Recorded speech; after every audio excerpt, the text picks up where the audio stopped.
سوال یہ ہے کہ اس پر اقتدا ناجائز کیوں ہے؟ اس حوالے سے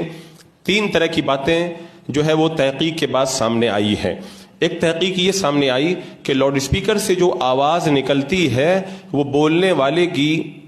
آواز کی طرح ہوتی ہے، اور آپ جانتے ہیں کہ امام کی آواز ہی پر اقتدا کی جاتی ہے۔ اگر امام کی آواز کی طرح مشین نے اگر جو آواز بنائی ہے وہ امام کی آواز نہیں ہے، اور کسی غیر امام کی آواز پر اگر کوئی اقتدا کرتا ہے تو یہ تلقن من الخارج ہے، یعنی نماز کے باہر کسی آدمی کی بات کے اوپر اقتدا کرنا ہے اور یہ نماز کو فاسد کر دیتا ہے۔ یہ ایک تحقیق ہے۔ دوسری تحقیق یہ ہے کہ جو لاؤڈ اسپیکر سے جو آواز نکلتی ہے یہ آواز ایک گونج ہوا کرتی ہے، یعنی جب ہم کسی سنسان جگہ کے اندر آواز لگائیں، بول کر کے چپ ہو جائیں تو ایک گونج پیدا ہوتی ہے، اور ہمارے علماء کا یہ فتویٰ ہے کہ گونج کا حکم الگ ہے، اصل آواز کا حکم الگ ہے۔ اسی لیے اگر کوئی آیت سجدہ پڑھے اور آیت سجدہ پڑھ کے چپ ہو جائے، اس کے بعد میں اس کی آواز گونجنے لگے، تو اس آواز کو سن کر کے سجدہ تلاوت واجب نہیں ہوتا ہے، کیونکہ ہمارے علماء کا متفقہ طور پر یہ فیصلہ ہے کہ گونج کا حکم اصل آواز کے حکم کے الگ ہوا کرتا ہے۔ تو جو لوگ یہ کہتے ہیں کہ یہ جو ہے وہ ایک طرح کی گونج ہوتی ہے، تو جب گونج ہے تو یہ بھی جو ہے وہ امام نہیں ہے بلکہ امام کے علاوہ دوسری آواز ہے۔ اب آپ سوچیں اور اندازہ لگائیں کہ اگر کوئی آدمی خود بول رہا ہے، اس کی خود کی آواز ہے، لیکن جب وہ گونج بن گئی تو اس کا حکم بدل گیا، تو مائک کے اندر جانے کے بعد میں جو ہماری خود کی آواز ہے جب وہ گونج بن جائے تو اس کا حکم پھر الگ کیوں نہیں ہوگا؟ یہ دوسری تحقیق۔ اور ایک تحقیق یہ ہوئی کہ جو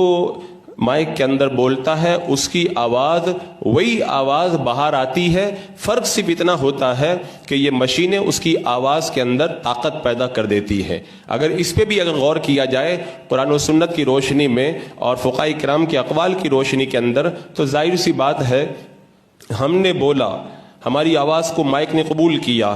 جو ہے وہ وائر کے ذریعے اسے ایمپلیفائر میں پہنچایا، ایمپلیفائر نے اس کے اندر طاقت پیدا کی، وائر کے ذریعے اس کو اسپیکر تک پہنچایا اور پھر اسپیکر نے اس آواز کو پھیلایا، تو جو آواز کسی خارج سے متاثر ہو جاتی ہے اس آواز کی اقتدا کرنا بھی فقہاء کرام نے ناجائز قرار دیا ہے۔ اور ظاہر سی بات ہے کہ جب آپ کی آوازیں اتنے واسطوں سے، اتنے سببوں سے متاثر ہو رہی ہے تو پھر اس آواز کی اقتدا کرنا کیسے جائز ہو جائے گا؟ حضرات مکرم، شریعت مطہرہ کے جو اصول ہیں بڑے مضبوط اصول ہیں، اور فقہاء کرام کو ہماری نمازوں کی بڑی فکر تھی، اور ہر دور کے اندر اب کوئی یہ کہہ سکتا ہے کہ ابتدا کے اندر جب مائک کا وجود ہوا تب اتنی ترقی نہیں ہوئی تھی،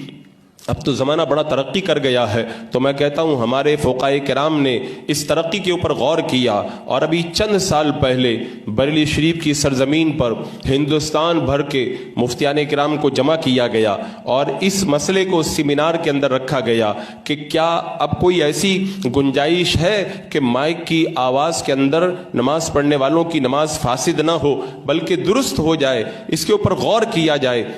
مفتیان کرام کو سوالات بھیجے گئے، ایک زمانے تک مفتیان کرام ان سوالات کے اوپر غور کرتے رہے، پھر بریلی شریف کی سرزمین پر سب اپنے مقالے لکھ کر کے پہنچے، سیمینار ہوا اور بڑی بحث ہوئی۔ بحث کے بعد میں آخر میں پھر یہی فیصلہ سنایا گیا کہ